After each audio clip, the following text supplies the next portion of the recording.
All right. Welcome to the Unfazed, Unedited podcast, where we provide commentary on complicated topics in an uncomplicated format. I'm Dr. Shauna Payne Gold, and I go by she, her, hers pronouns. And Dr. Lisa, let me just say Hmm. this time, I know in the United States, it's getting warm here on the East Coast, and it's nothing compared to what you mentioned before we started recording in Europe, but I am such Hmm. a wimp when it comes to AC. And with my HVAC being out for 2.5 weeks, do you know how happy I was when my HVAC tech showed up and it was 85 degrees in my house and everything was fixed in like 2 hours? So now I'm like pulling the Yeah, hoodies I back love it that you got your hoodie on. the t-shirt. I'm such a wimp. I mean, it is such privilege to have AC, but I just was not Hmm. without it, Lisa. But how are you in Denver and how warm is it? Well, it's been in the 90s for several days, and I was in Utah last week for a stint, and it got up to like 97, 98 there. So that was Oh pretty my horrible. gosh. Yeah. Oh, But today it's miserable. only 82, so I feel like it's great. Oh, well, and I got a little reprieve for like 4 days of the HVAC outage where we had a lot of rain. So it was like breezy and everything to the house. Hmm. I was grateful for that, but that cool is still different from HVAC cool. Okay. It's just a different type of cool. So Yeah. Yeah. I can And actually the sleep through the night. the wildfires are crazy over here. I don't know what they're like over by you, but a friend posted on Instagram this a screenshot of a fire app, and the Four Oof. Corners area is just fire, fire, fire, fire, fire, fire, fire, fire, fire, like dotted Oh all no. over. So the heat, the dryness, the lack of water, yeah, it's not looking good for this season. Well, now you and I have a common friend out in Salt Lake, Mm-hmm. and she sent some pictures like 2 days before out her, front porch, 2 days before, and then the day of, you could see the smoke clouds just Mm-hmm. hanging, hanging, hanging. And she's looking at the weather like, okay, can I go cycling or not today? Because the air quality, Yeah, if I can it's see it, bad. obviously, probably not. And then, a couple days later, it looked clear. And I'm thinking to myself, is the fire near you? Or is this like a situation we had here on the East Coast where, what, a few summers ago, it was coming down from Canada, but you go outside and you smell like everybody's barbecuing. Mm-hmm. It was pretty bad. So Yeah. yeah, we got some interesting things going on here And with that. Salt Lake is very bad for pollution. It's one of the most polluted cities in the Really? country. Yeah, I did not yeah, know that. Okay. yeah. And it sits in like a valley or a dome. And so what happens is all of the pollution gets stuck from cars and such. And so then when you have a wildfire, it just kind of like piles on. Yeah, it's bad. It's a bad thing. You know what? But that I know it's kind of topography type situation, but when you went like this, it kind of reminded me of New Orleans and how very Mm, similarly New Orleans is also a bowl, and so whatever comes stays yep, for a while yep. because there's nowhere for it to really go unless you Mm-hmm. create it type thing. So, Mm-hmm. oh, all right. Well, look, we got a lot going on. Let's dive into our word of the week. You So wanna? Yeah, go for it. I'll take us there, but Lisa, no, we're going to do this together because Oh, okay. I'm bringing the rural piece in, and I know that you're going to bring in another angle too. We get some of our resources from the good half of social media. Let's put it that way. And the woke ginger, I want y'all to run out and follow this person on Instagram, the woke ginger, redheaded fellow that talks a lot about lots of different things we love on this podcast: equity, inclusion, social Mm-hmm. justice, Mm-hmm. so forth. And so when I ran across this particular post on micro boycotting, I thought Mm-hmm. it was important for us to highlight here. And Dr. Lisa, we've talked about micro boycotting before on things specifically language ish. So, Mm-hmm. like when you're sending off a letter, instead of saying Mr. and Mrs., you might do Mrs. and Mr. or something different, right? So many different layers to how one can boycott. But micro boycotting are those small things, the small things that we can do to create curiosity and or resistance to the status quo, right? And so let's think about this, y'all, as our listeners. Micro boycotting was brought up by the woke ginger on his Instagram page as um, something that's near and dear to my heart when it comes to being from rural Virginia. You can't really just boycott the Mm-hmm. whole of your super Walmart down the street because that might be your only grocery store in a 30-mile radius. So you can't just Yeah. not go there to get, I mean, you could, but it would be cost prohibitive in a different way, despite, Mm-hmm. the challenges with that as well. And so, for example, going to Walmart and knowing what brands have been supportive of certain political parties or certain stances and not purchasing from those, but purchasing other brands, even in that very same store, right? Um, and so, with that, I thought it was very interesting where he gave literal brand names that you can be aware of as you're shopping. I actually saved it in my phone so I can be aware of it Mm-hmm. because I have Mm-hmm. lots of grocery stores around, but I still think it's important information. Yeah. Um, and so, Lisa, I'm thinking about all the different ways that we can and should be micro boycotting that seems like it's a small thing, but if a million people stop buying the same mustard that's supporting MAGA Republicans, then what actually happens? Mm-hmm. Actually, a lot. And you and I have talked about putting our money where our mouth Yep. is Yep. for years on this Mm-hmm. podcast. So, Lisa, how did this micro boycotting post land on you? And did any ideas come up that I need to hear and use? Yeah, I loved it because we have talked a lot about boycotting. I mean, the Target boycott, right? That Absolutely. we've talked about a number of times. And it, you know, it's like one of those things where I'm like, oh, that makes total sense. Damn it, why didn't I think of that? Right, Because right. you're right. If you're in a small community and the Walmart is all you have, and you feel strongly about a particular social issue, you can't just not eat, right? That's right. That's right. So I really loved it that you could pick and choose what you purchased. The other thing I really liked was he said, similarly to how you framed it, if he didn't say if a million people don't buy X, right? But he's like, it does matter, right? Like these small That's right. tokens or things that you do, like if enough people are doing them, then it actually isn't just like a single thing, right? It's that whole starfish. What's the point of throwing one starfish back into the ocean when there are like Yeah. 700 on the sand? But if everyone just throws a starfish, right? Mm-hmm. And Mm-hmm. so I really liked that perspective about it. And then I actually like went on a bit of a tangent with him, and he has one on pet food. So I was Oh, like, really? okay. Okay. Yeah, so I was like looking, and I'm like, please don't let my pet food be a MAGA Republican. Please don't let it be a MAGA I Republican. know And it that's wasn't, right. thankfully. But I was also surprised. I forget whether this was in his first video or in the pet food one, but there are a number of large corporations that have stopped donating politically as a corporation. So they don't actually Oh. give Mm-hmm. politically. And so then he Mm-hmm. had to go look at the CEOs, like the high level leaders and the employees, because I guess that data is available. And then he would say, well, the organization doesn't donate, but the leadership and a number of their employees tend to give more money to this or to that. So I thought that was pretty interesting. Ooh, interesting. Okay, okay. So, with that, I've been trying to do, this was even um prior to the pandemic, prior to Target and the boycott specifically, is we talked about this on the podcast many moons ago about the book One Black Year, where this couple tried to support solely Black Mm-hmm. businesses for a full year Yeah. in a challenging area, which was hard to do. Like, you want groceries from a Black grocer, but there's only, two Black grocers in your entire state, if you're lucky. Those types of challenges. And so I think it still calls us to think before we just grab something, because we think, the mustard on your sandwich is not a political statement when actually it is. It can be, it will be, it probably will be.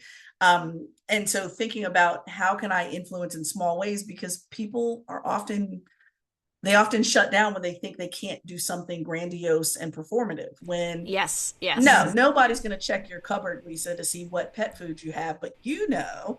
and your values can align with those whom you support and trust and want to see the future of the country going in that direction. So these are very Yeah. important. No one else may know, but you know. And that's what's Yeah. important. Yeah, I think it's a really good option for people who are feeling overwhelmed. Well, I can't just not go to Target. I can't just not go to Safeway or whatever, Right. right? Yeah. Right. Exactly. There you go. Exactly. All right. Well, let's get into phase one. All right. So I know that we spend a lot of time on this podcast talking about my kids, and that is, but usually I'm talking about sports and my youngest, but this time I'm going to go into the arts with my oldest because he has been enamored with theater since day one. And so again, this is when the algorithm works for good, y'all. The algorithm, after I looked up a couple of Broadway plays for summer that we were trying to figure out if schedules could work, nah, didn't even need to go to New York. Tried Bethesda, Maryland, and going to a theater called the Roundhouse Theater, right on the Metro line. Fantastic place to go where, Lisa, I was very overwhelmed with the inclusivity of the entirety of from beginning to end, booking the tickets, knowing that there were options. For example, some were specifically masked options for people that certainly would need that for health reasons, right? Other nights that were Pride Night because this particular show happened to be running through June. Another night that was specifically for people with disabilities. And so the cast was very okay if there were interruptions or if there were noises that happen within the show. They were accustomed to hearing that in one of those environments. And then there was another one that was specifically for interpretation and translation. So if English was not your first language, they had the technology, all these different things, right? Like just I'm just soaking up all of the inclusion like a sponge, Lisa, because I'm thinking this is how the world is supposed to be. Dang it. And so I just really enjoyed, even with the booking of the tickets, it showed so many principles that we need. So fast forward, we get there, we get off the train. Trey's super excited. And he's been in US history in ninth grade, and he has heard very loosely and surface level ish around whatever you want to call the relationship between Sally Hemings and Thomas Jefferson. For those that do not know or have not been aware of that relationship, just know that Sally Hemings was the sister of James Hemings. James Hemings was one of Thomas Jefferson's butlers, if you want to call it that, but we know this was an enslaved person who was serving in the role of butler. And Mr. Jefferson took a liking to Sally Hemings, and so he actually built an entire room at Monticello that connected directly to his bedroom for very clear reasons, y'all. All right, I'm gonna leave that right there. And so I worked at the University of Virginia for several years in campus ministry there, and I think I told you this before. Like, people talk about this man like he's still living. Like people literally still say Mr. Jefferson's rotunda, Mr. Jefferson's Ah, grounds about the okay. university and so forth. And so there's always been the undercurrent curiosity of what was exactly the relationship between Thomas Jefferson and Sally Hemings. And you'll see signs all over campus that says Tommy loves Sally or Sally loves Tom. And I mean, it's just Huh. this romanticized version Wow. of whatever their connection was, right? And so if you can find it in your region, we actually went to see the last showing in the DC region of the play Sally and Tom. And Sally, first of all, I'm super excited, Lisa, that they put Sally first. Her name I is, exactly what I was gonna say. Yes. that was so Yes. cool. Oh my gosh. And so it's it's a play within a play, Lisa, where the short version is Suzan-Lori Parks, who is an African American woman playwright, wrote this play where it's like literally using the two sides of your brain at one time. There's a play about a troupe, a play group that's called Good Company, where they're literally a company of Okay. actors. They're in the play, trying to act out these characters of Sally and Tom and James and Patsy and the children of Thomas Jefferson. And so you're constantly going back and forth within the play, behind the scenes and on the stage and behind the scenes. And what I so appreciated about it was there were so many aspects of our social identity wheel. Obviously, race played a big role in it. Obviously, gender played a big role in it. There was a same-sex relationship amongst the actors in it as well. There were questions about how we reinterpret history, both inaccurately or at least incomplete, right? And so with that, this is once again, Lisa, great opportunities where we get an opportunity to critique the stories that were told, even if we know there is no concrete answer, to at least look for it. Acknowledging the facts that we do know, that Sally Hemings was a 14-year-old girl when she drew the attention and the white gaze of Thomas Jefferson at 40 something, that she had 7 children. The first 2 of them, we think, were Thomas Jefferson's children that were stillborn before she had her first child. And so, Lisa, imagine the pride that I'm having as I'm listening to Trey make some of these connections around, like, some of the language that Cynthia Erivo's character in Harriet Tubman, the story Harriet Tubman, said also here. Even the nuance, Lisa, of the actress that played Sally, and her name was Luce, who was in the acting troupe, where Trey said, "Mommy, she's a very pretty lady, but that's not historically accurate because she's a darker skinned Black woman. And if Sally was what was called then mulatto or mixed race, she would have been more fair skinned." Like, the fact that he picked up on those nuances, to me, I'm like, well, let's pay attention to what adults pick up on as well. So, Lisa, I know that you love the arts and theater and all of that. And so I'm just hoping that it comes in your direction so that you can see it. But I do know, I'll drop a link for our listeners.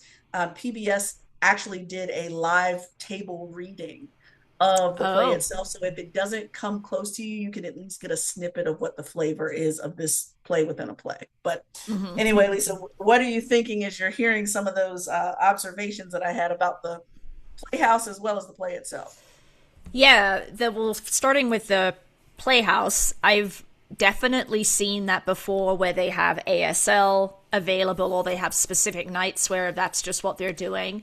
And then also nights where it isn't just folks with disabilities per se, but it's very specifically for people who have a sensitivity to their surroundings and their environment. So that, and I do think it's really important. It makes me think of that old movie,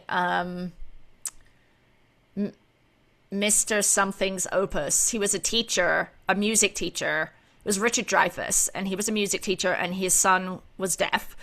And that was kind of the plot, right? That you have a music teacher parent and a child who cannot hear in a kind of audio or way, but it concluded with using the vibrations. How do we create an accessible classical musical experience? And we do that through the vibrations that then people can feel. Mr. Holland's Opus. Yes. So, so it's about time, I suppose. I don't know how long these accommodations have existed within the theater and music world, but to limit a person's ability to engage in the arts, I think, is a travesty, right? Given how much we can get from it. So that's the first thing. The second thing is, yes, I love that Sally's name came first. First thing I noticed when you were talking about it. And also, I'm wondering, as you're telling about her experience, did the play address the brutality of that relationship, a 14-year-old and a 40-year-old? Like, even if Sally at 14 was like, I love this man, right? She's 14, so she's not, I don't want to be dismissive, but like the emotional maturity to kind of understand what's happening is not there, right? And so was it named really for what it was in the play, or was it not directly addressed?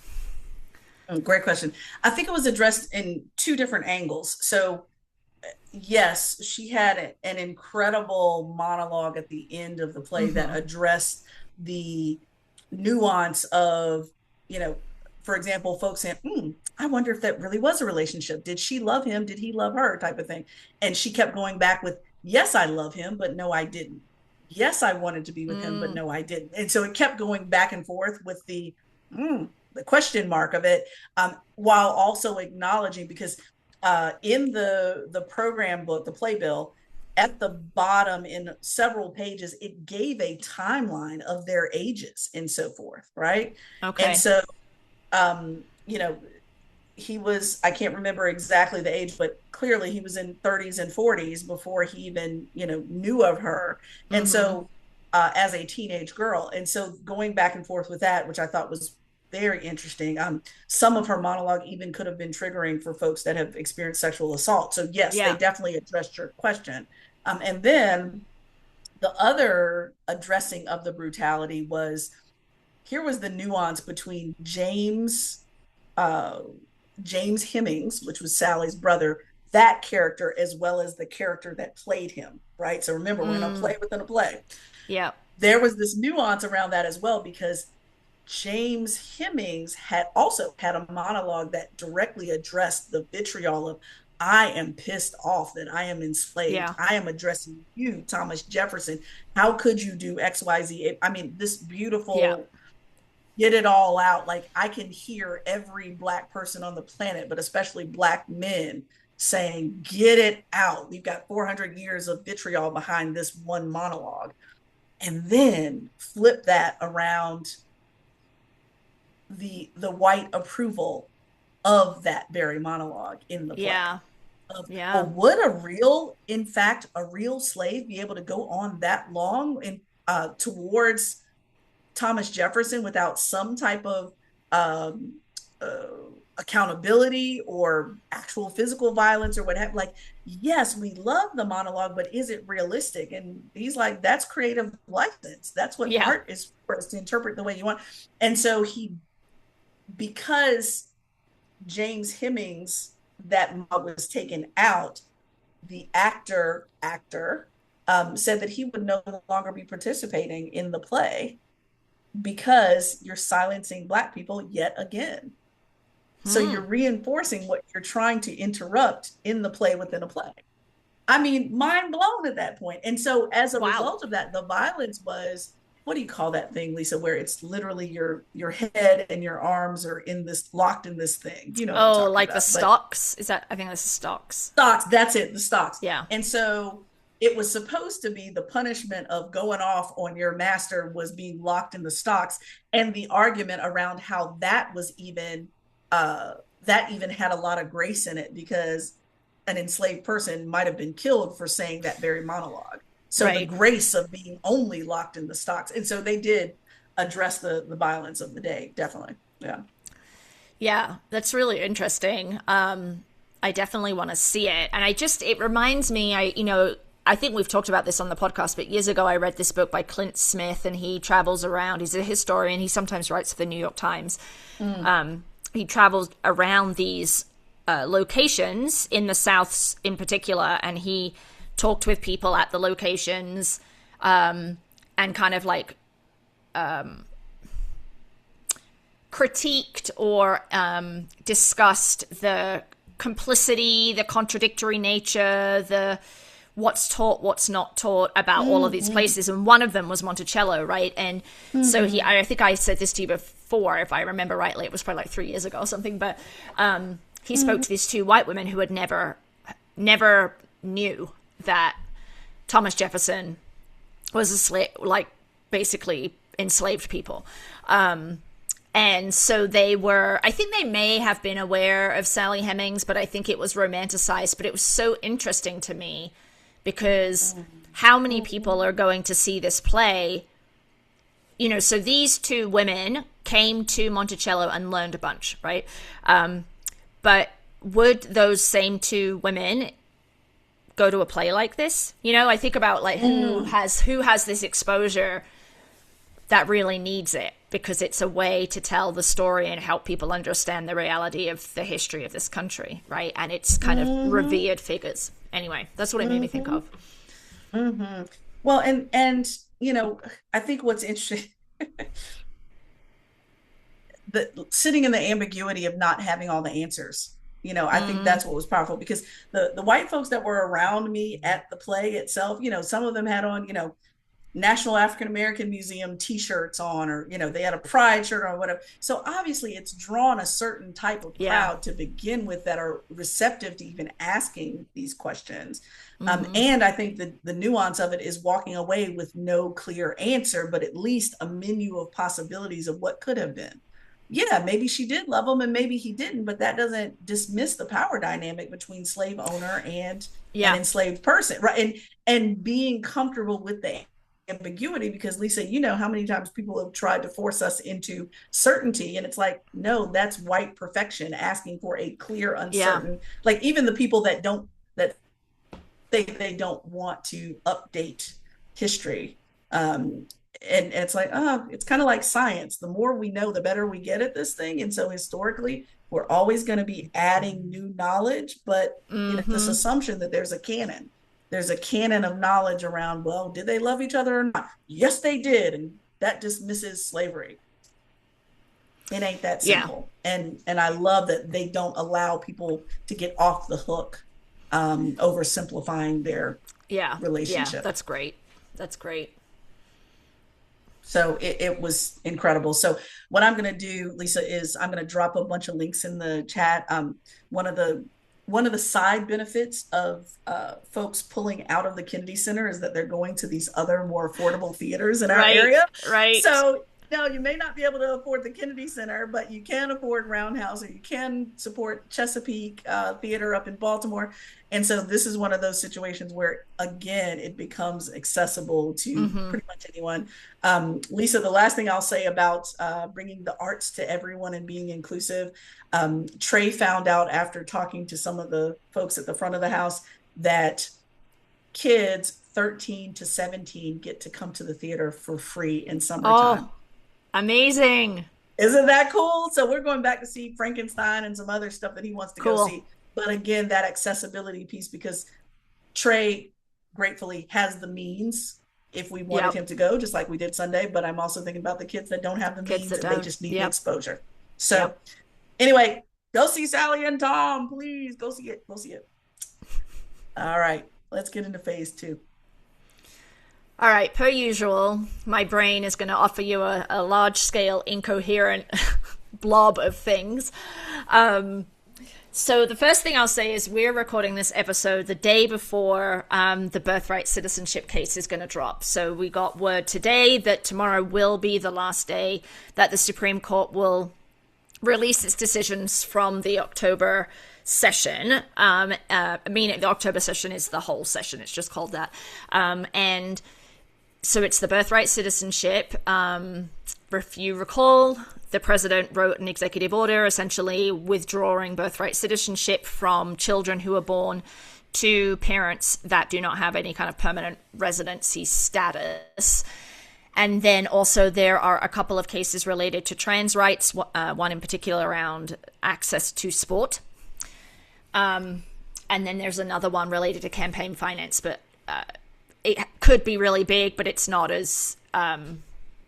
I don't think it's as big as the other two. Anyway, so I just wanted to say that, because if you're listening to this podcast and it is tomorrow, then pay attention, go on to the news and see, because it'll be coming probably around 10 a.m. Eastern is my guess. Anyway, so that was just my public service announcement for that. But I did want to talk a little bit about immigration, which I know I've spoken about 1,000 times on this podcast, particularly in this last year or so. But there were 2 cases that three Supreme Court cases that came out last week. The decisions, and none of them are good when it comes to immigration. So I'll start with the easiest one.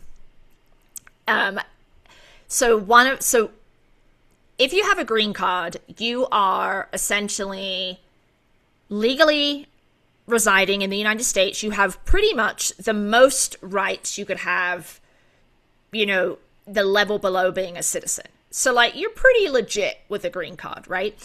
Green cards can be removed, it sounds like, if you have been found guilty of a crime of moral turpitude.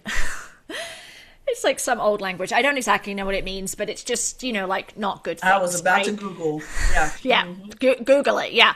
And anyway, so there was a case from a few years ago, and it's been winding its way through the courts. I don't know the specifics, but we'll drop some info in the show notes. So if you want to go down this rabbit hole, you can. But essentially what the Supreme Court said was that at the point of entry, so if you're coming back from a vacation, for example, and you have a green card and you arrive at the port of entry, that the border person, the person that stamps your passport or whatever and lets you in and looks at your materials, doesn't have to have any proof. There doesn't have to be a conviction that you have committed a crime of moral turpitude. They could just say, we think that you have, and therefore we're not letting you in. Right? So they would treat you as an applicant for admission, despite the fact that you've already been admitted to the United States, gone through a process, and you have a green card. Right? So that's a huge issue because there doesn't seem to be any parameters around it. So could, an entry agent decide they don't like the cut of your jib or whatever and be like, I think you might have committed a crime. And so we're not going to let you in. We're going to essentially like invalidate in the moment your green card. It's a bit more complicated than that, but it isn't great. And so, okay, so the definition Shauna just looked up. Moral turpitude is a legal concept describing conduct that gravely violates community standards of honesty, morality, or justice, often affecting immigration, professional licensing, and legal credibility. Depraved, contrary to accepted standards of society. Oh, I know someone who probably shouldn't be let into the U.S. who would fit that bill quite nicely. Look, I read the whole definition and thought of one person. Yeah, right? Thing. I'm like... Yeah, ridiculous. But anyway, continue. Yeah, no. So that case was called Blanche, as in Todd Blanche versus Lau, L-A-U. So then the other two, the bigger two, are, one is Mullins. Mullins is now, Mark Wayne Mullins is the Department of Homeland Security Cabinet Secretary, and so that's why Mullins is in the name of the case. But the first one's Mullins versus Al Otrolado, and this is basically...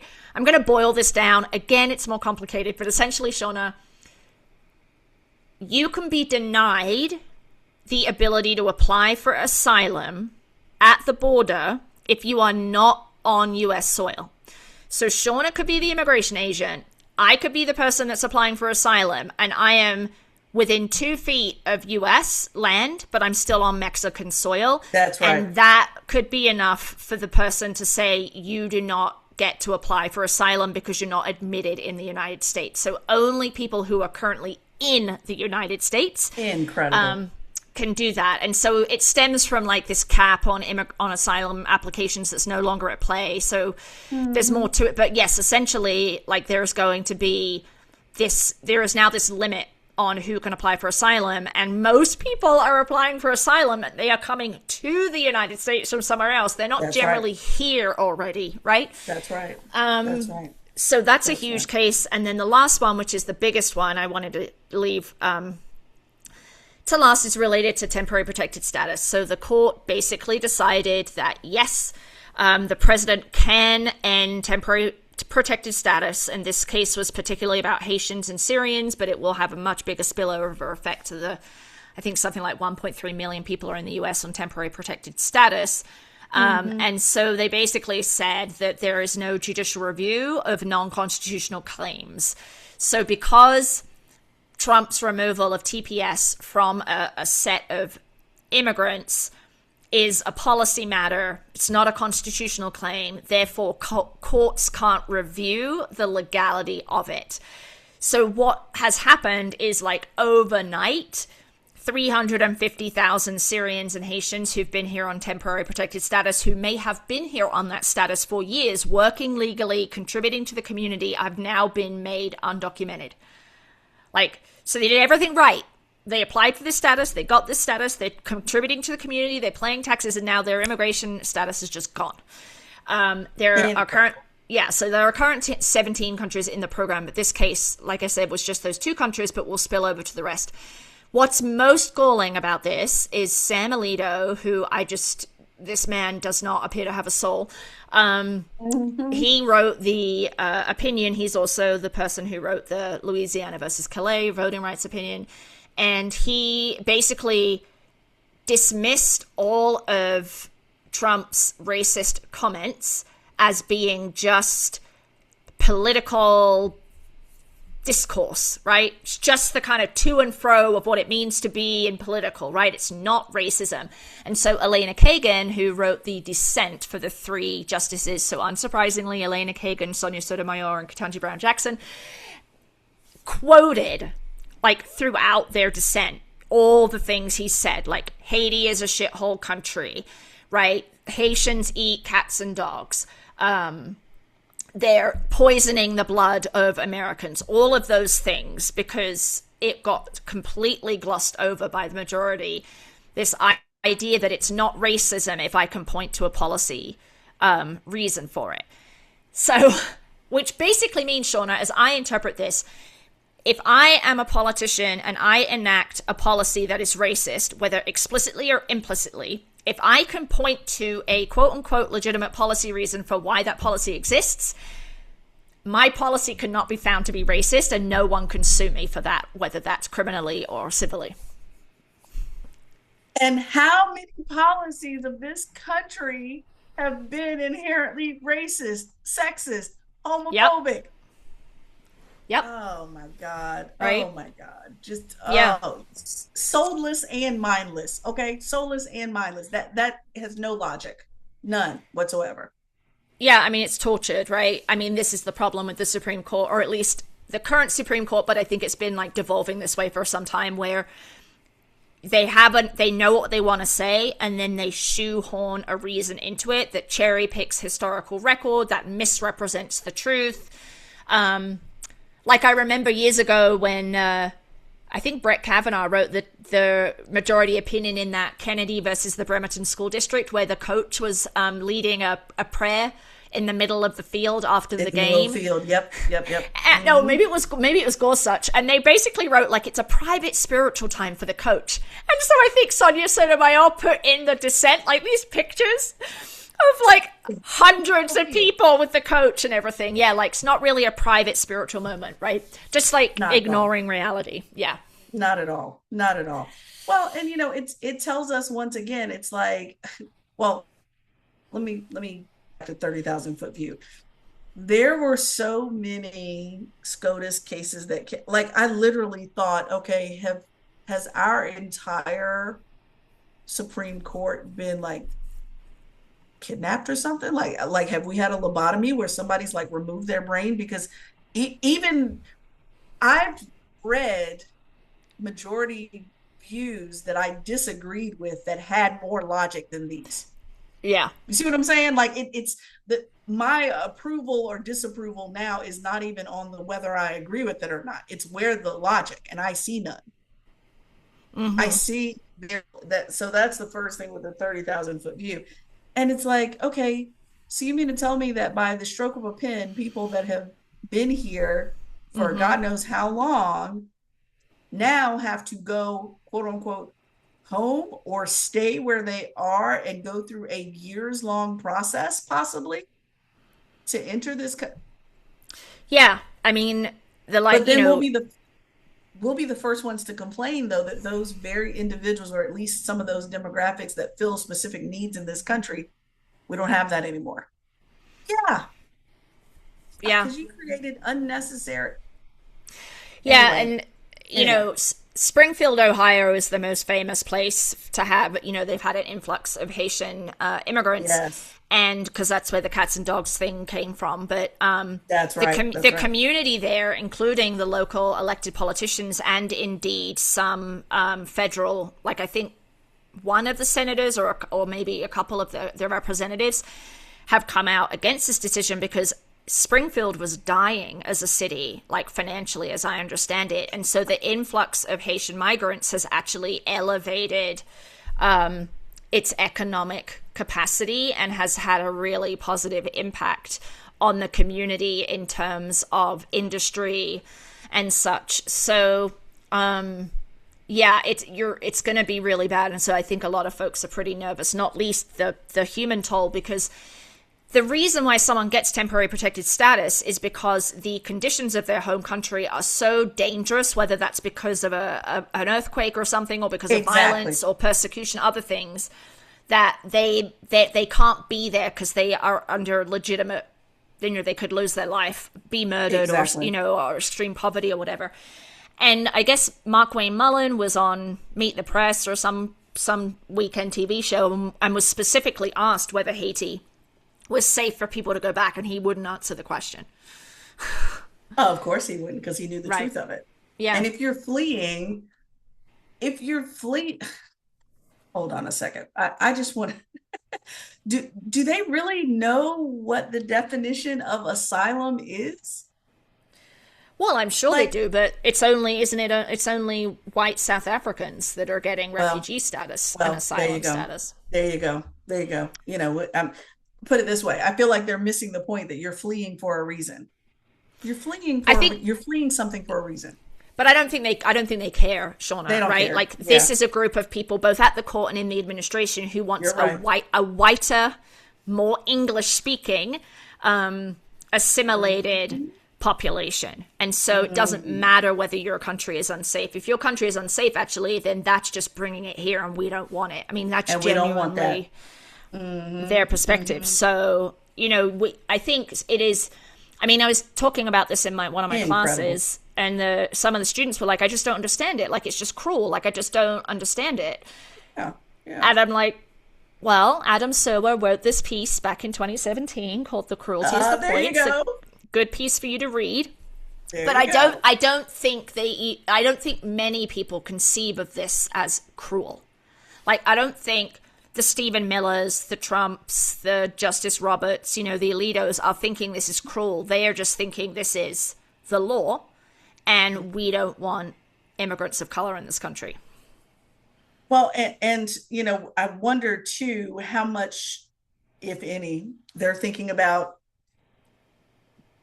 they're usually not thinking about inviting people in anyway. Mm-hmm. They're thinking about keeping someone Yeah. out. It very much reminds me of the anyone that's lived or grown up in New Orleans and other places down south where they have those uh the rock fences where it's not like a metal fence, they're rock fences and they're spiky on the top with spiky Mm, pointed rocks on top.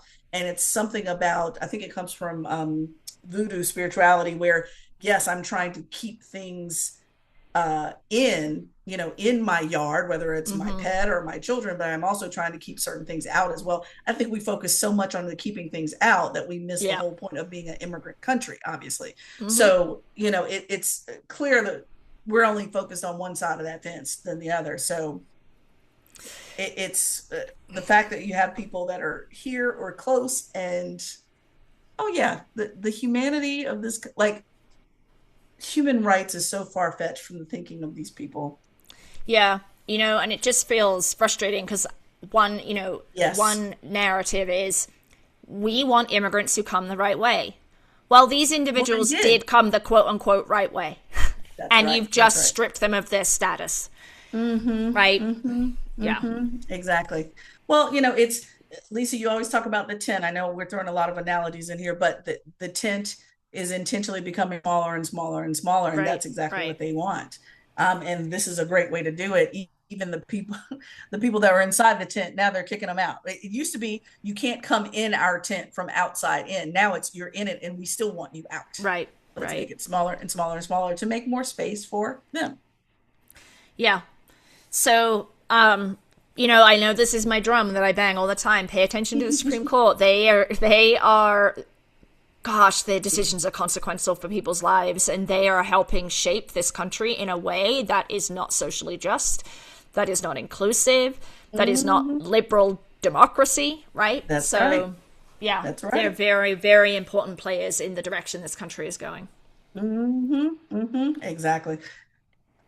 Well, I keep thinking about how small can you really get a tent until there is none anymore. Right? Right? There won't be a tent. Yeah.